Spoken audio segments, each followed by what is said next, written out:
On 26 February 1991, near the 73 Eastern Grid Line in southern Iraq, U.S. armored forces met Iraqi units in a fast, confused battle that still shapes how modern armies study desert warfare.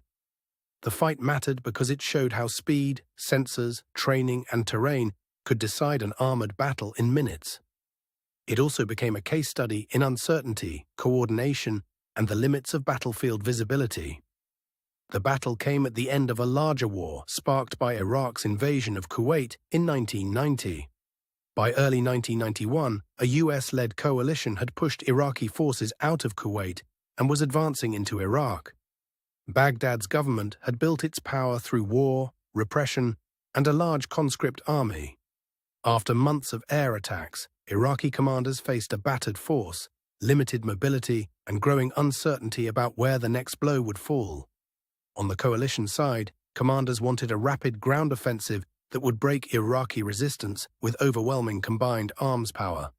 Their challenge was to move quickly while keeping formations coordinated across a featureless desert. The senior leaders carried different pressures.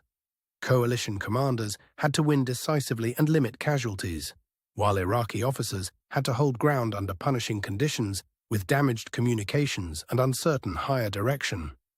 Neither side fought with perfect information. Coalition crews relied on thermal sights, navigation discipline, and aggressive reconnaissance, while Iraqi units depended more on fixed positions, observation, and the hope of slowing the advance. The armies were built differently. Coalition units fielded modern tanks, infantry fighting vehicles, artillery, and helicopters. Iraqi formations mixed older Soviet-designed armor, defensive trenches, and dispersed support vehicles. Logistics shaped everything. Fuel, maintenance, ammunition, and navigation all mattered in the open desert, where a vehicle that could not be supplied or recovered quickly could become a liability. Morale also differed. Many coalition troops had trained for this kind of fight and expected strong support, while Iraqi soldiers faced exhaustion, disrupted command, and the strain of weeks under air attack. The route to the battlefield ran through open country south of the main Iraqi defensive belt.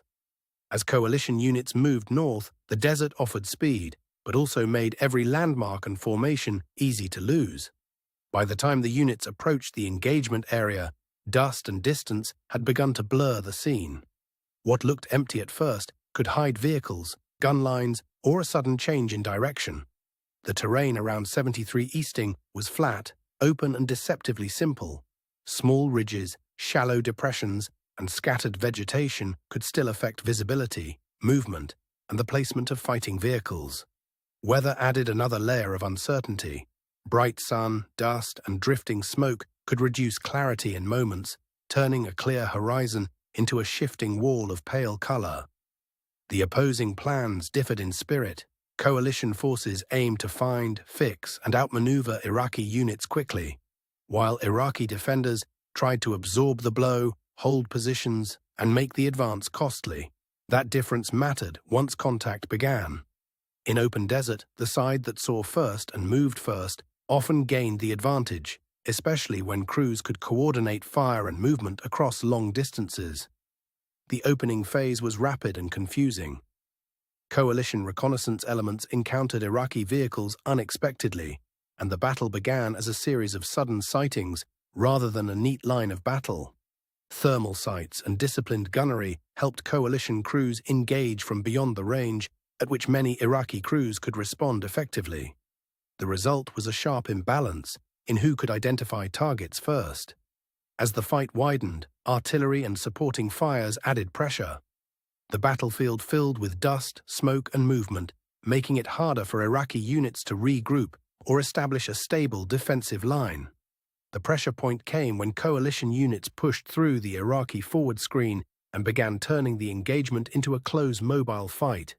Iraqi formations were forced to react under rapidly shrinking time and space. At that moment, command and control became critical. Units that stayed oriented and kept moving could exploit the opening, while units that hesitated risked losing contact with their own flank and rear. The decisive movement was a sweeping armored advance that kept Iraqi forces off balance. Rather than pausing to fight one position at a time, coalition units pressed deeper and widened the disruption. That maneuver reflected a larger lesson of the battle. Speed was not just movement, but a way to deny the enemy time to recover. In the desert, tempo could become a weapon. For Iraqi crews, the situation deteriorated quickly as positions were bypassed, isolated, or silenced. Some units fought stubbornly, but the overall defensive pattern began to break into disconnected pockets. The breakthrough was not a single dramatic moment so much as a series of converging advantages. Better visibility, better coordination, and better timing allowed coalition units to keep the initiative. Once the Iraqi line lost coherence, retreat and abandonment became more common than organized resistance. Vehicles left in the open and crews moving away on foot signaled that the battle had turned decisively. The immediate aftermath was shaped by exhaustion and caution. Coalition soldiers secured the area, checked for remaining threats, and took stock of the battlefield they had crossed so quickly. What remained on the ground was a scattered landscape of damaged or abandoned equipment, churned sand and smoke. The scene looked less like a line of battle than a sudden interruption of movement. For the coalition, the fight reinforced confidence in modern armored doctrine and combined arms coordination. It also showed how reconnaissance, navigation, and communications could magnify battlefield advantage. For Iraq, the battle exposed how vulnerable even a large force could be when air power, terrain, and command disruption worked together. The defeat fit into a broader collapse of battlefield control in the war's final days. In the years that followed, military schools and analysts studied the battle for lessons about sensor advantage, armored maneuver, and the importance of maintaining momentum in open terrain. The engagement also became part of a larger conversation about how technology changes war without eliminating uncertainty. Even a lopsided victory still depended on judgment, timing, and imperfect human decisions. Historians still qualify some details, including exact unit movements, the sequence of contacts, and how each side perceived the fight in real time. Battlefield accounts can differ even when the broad outcome is clear.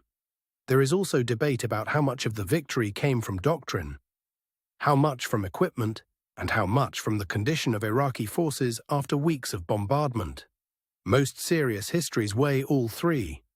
The battlefield today is quiet and mostly empty, with the desert slowly reclaiming traces of movement. What remains is less a monument than a landscape that once carried a brief, intense clash of armies. Seen from that distance, 73 Easting is a reminder that wars are decided not only by weapons, but by preparation, adaptation, and the ability to read a changing field before the other side can.